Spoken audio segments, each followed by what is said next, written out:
O Salmo de número 137 é um salmo que relata, um contexto do povo de Israel em cativeiro. Os históricos não nos registram e não nos trazem a clareza se os fatos eles são escritos durante o período de cativeiro, ou se são relatos escritos depois, trazendo a lembrança da amargura ali daquele tempo de cativeiro.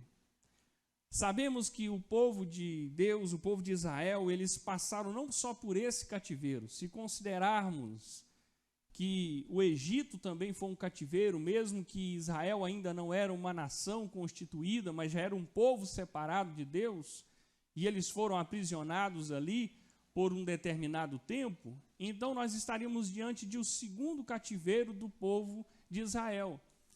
E normalmente os cativeiros eram consequências do afastamento, do distanciamento do povo do Senhor. O povo se envolvia com idolatria, se distanciava do Senhor, Deus sempre levantava um profeta, mandava avisar, e logo depois vinha o cativeiro. E esse cativeiro, o cativeiro babilônico, ele teve algumas consequências mais severas. O povo foi assolado com uma certa severidade, ao ponto de que o templo, ao ponto que Jerusalém, ao ponto que Sião foi totalmente saqueada. E o povo foi levado cativo. Existia um costume em Israel que diante de uma grande batalha, diante de uma guerra, diante de uma vitória, quando Israel, eles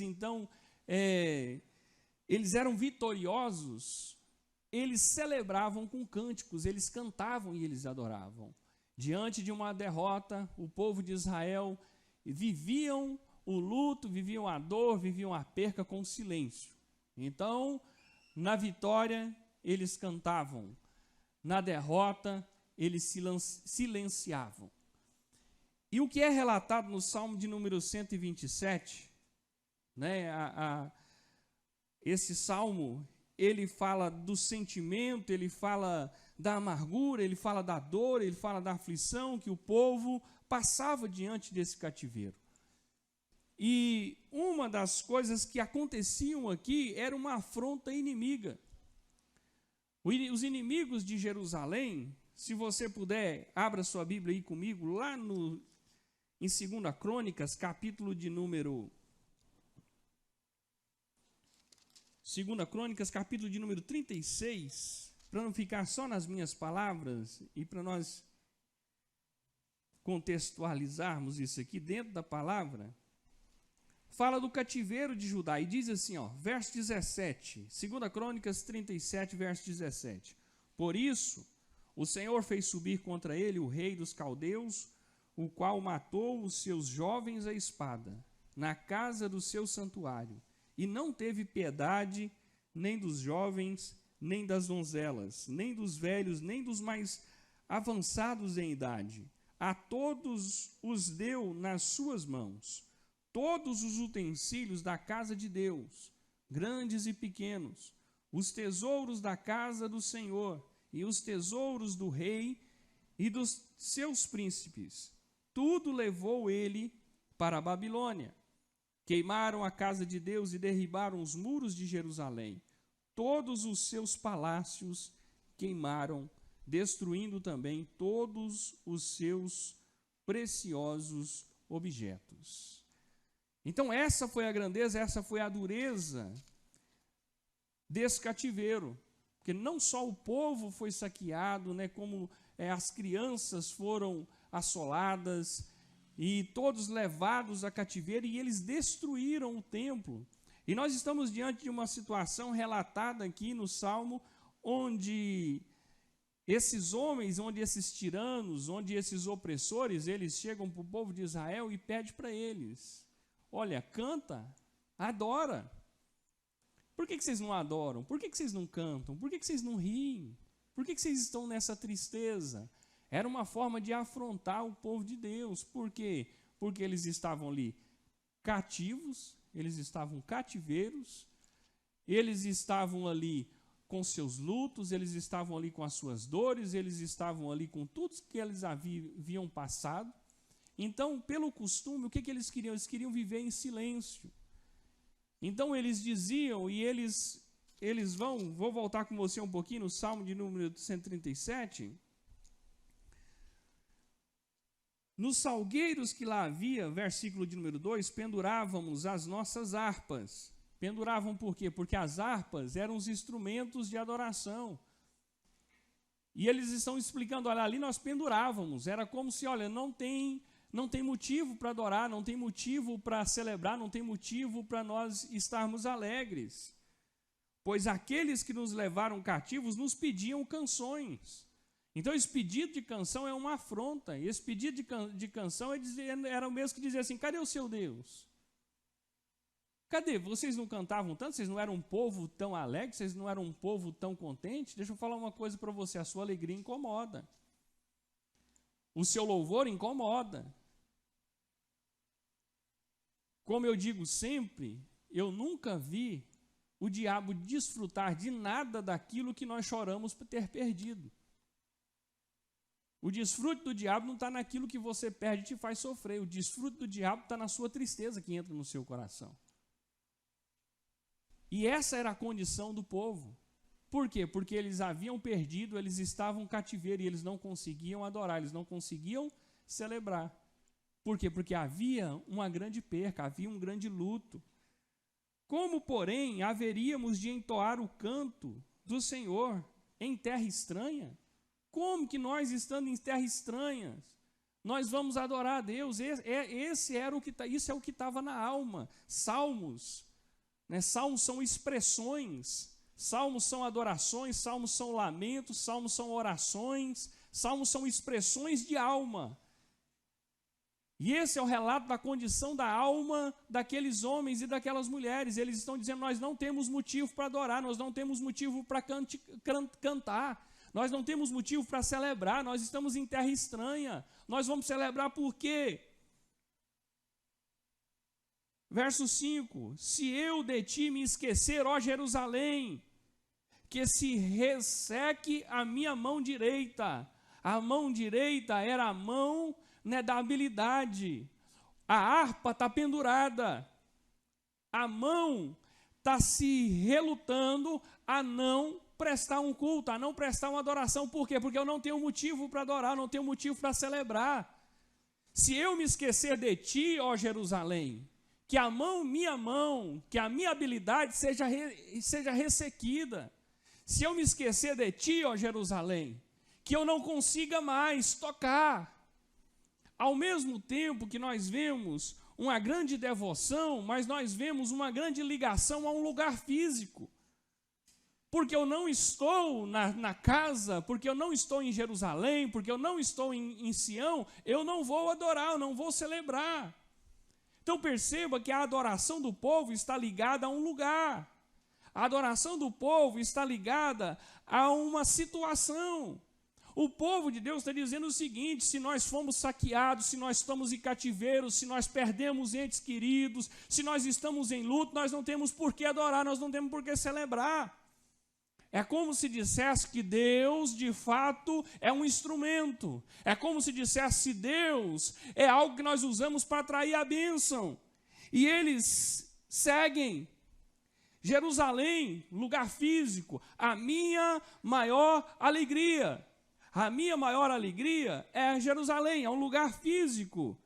Contra os filhos de Edom, lembra-te, Senhor, do dia de Jerusalém, do dia que saquearam Jerusalém, pois diziam, arrasai, arrasaia, até os fundamentos. O que o povo está dizendo? Qual que é a palavra que sai da boca? Primeiro é um lamento, uma tristeza, e dizendo, nós não podemos adorar, nós não temos motivo para adorar, porque nós estamos em cativeiro, nós estamos em terra estranha, nós estamos chorando luto, nós temos que estar tristes, nós temos que, nesse momento, focar na nossa tristeza, na nossa angústia de alma. É isso que o povo está dizendo. E depois, a segunda palavra que sai da boca daquele povo é que o Senhor se vingue, que o Senhor se levante com aqueles que saqueavam Jerusalém, com aqueles que fechavam a porta do templo e dizia, vamos arrasar, arrasar, arrasar até os seus fundamentos.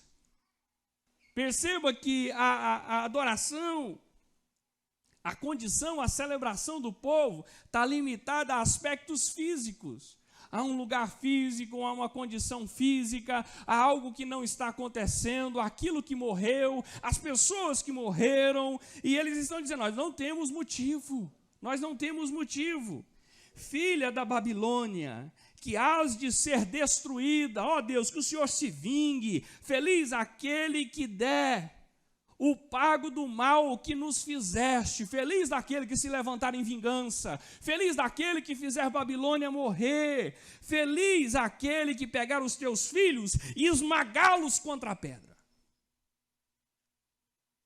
Era um costume de guerra naquele tempo, quando se saqueava uma cidade, quando se saqueava um país, quando se saqueava uma nação, para se completar o ato de vitória, as crianças, para que eles não viessem crescer e se vingar depois, para que o povo de fato fosse dizimado da face da terra, as crianças também eram mortas. E esse é o desejo expressado no Salmo de número 137, por aqueles que estão cativos às margens do rio da Babilônia. Eles estão dizendo o seguinte, olha, a nós não podemos adorar, nós não temos como celebrar, as nossas harpas, os nossos instrumentos de júbilos estão pendurados, porque nós estamos aqui para viver um luto, nós estamos em terra estranha, e tudo que nós queremos de fato é que Deus se vingue, é que Deus se levante alguém para vingar, e que os filhos deles sejam esmagados pela pedra. Essa era a adoração, essa era a condição daquele povo, e era o que aquele povo expressava. E a pergunta que eu te faço é, como tem estado o meu e o seu coração, como tem estado a minha e a sua alma, quando aquilo que nós desejamos não tem acontecido, quando nós estamos em cativeiro, quando nós estamos diante de uma grande dizimação de pessoas sobre a face da terra.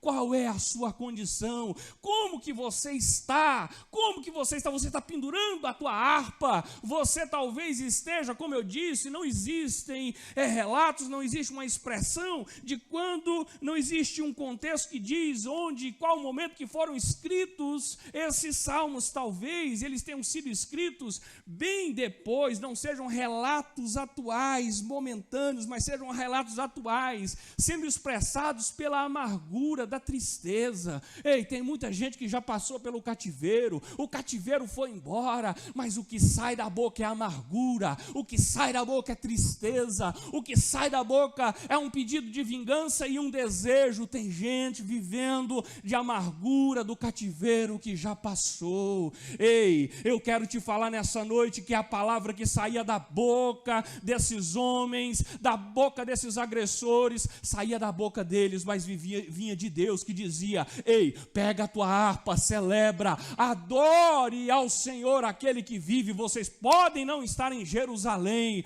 mas o Deus que permitiu esse cativeiro foi por permissão, e haverá um tempo onde o cativeiro será mudado. O Salmo de número 37 também é um salmo que ele é comparado ao Salmo de número 42, que por sinal é um salmo que se emenda ao Salmo de número 43, e se eu não me engano no verso de número 22, o Salmo de número 42, o salmista vai dizer o seguinte: por que está abatida minha alma? Por quê?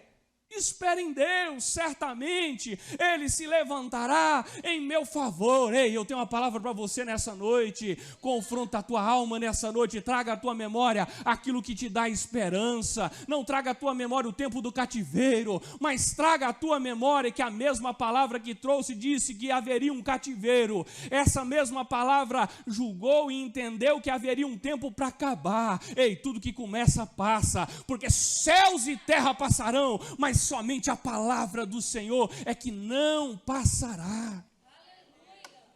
Abra sua Bíblia comigo no livro de Daniel. Daniel, capítulo de número 9.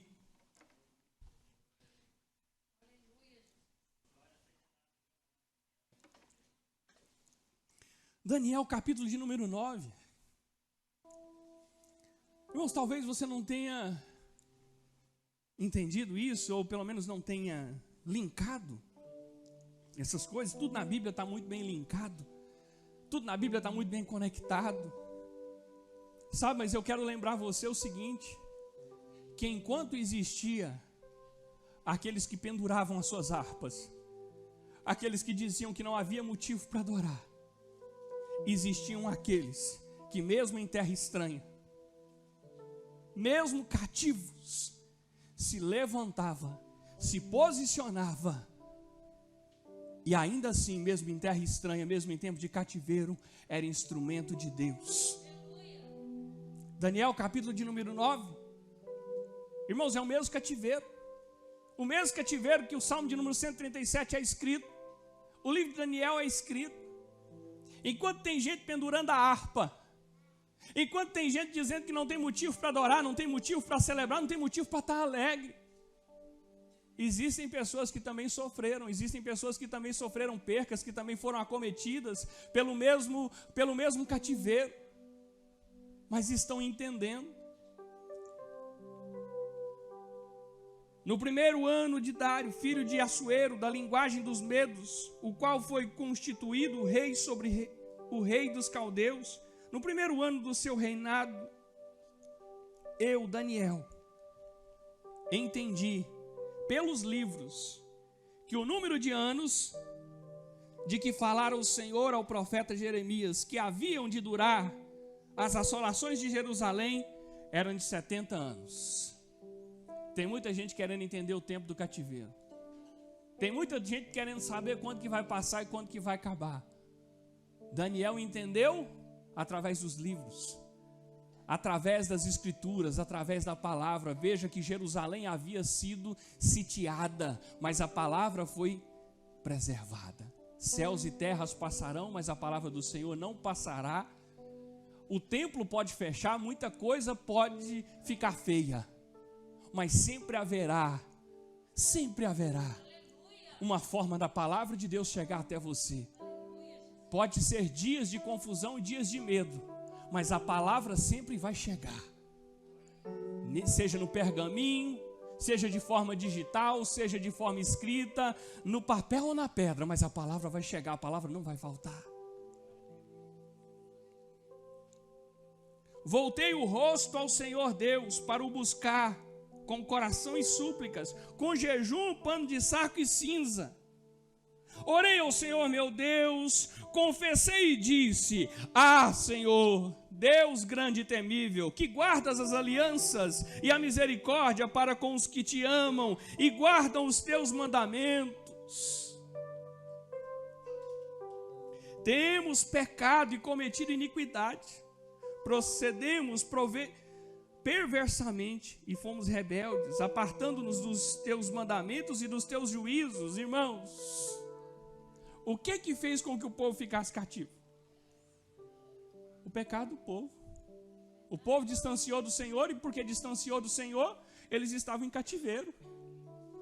Eles estão lá, eles estão sofrendo, mas qual que é a oração que vem? Deus, nós não aguentamos, nós não temos motivo para nada. O povo só lamenta, pendura as harpas, para de adorar e pede vingança. Vingança pelo quê? Se açoitaram com a permissão de Deus. Para quê? Para que o povo entendesse que o caminho, que eles que estavam distantes do Senhor. Deixa eu falar uma coisa para você: Deus nunca vai distanciar de você. Somos nós que nos distanciamos de Deus, somos nós que nos afastamos dele. Ele está presente em todos os lugares, Ele está presente em todas as partes. Ele não está só aqui, Ele está na sua casa. Ele não está só aqui, Ele está lá no seu trabalho.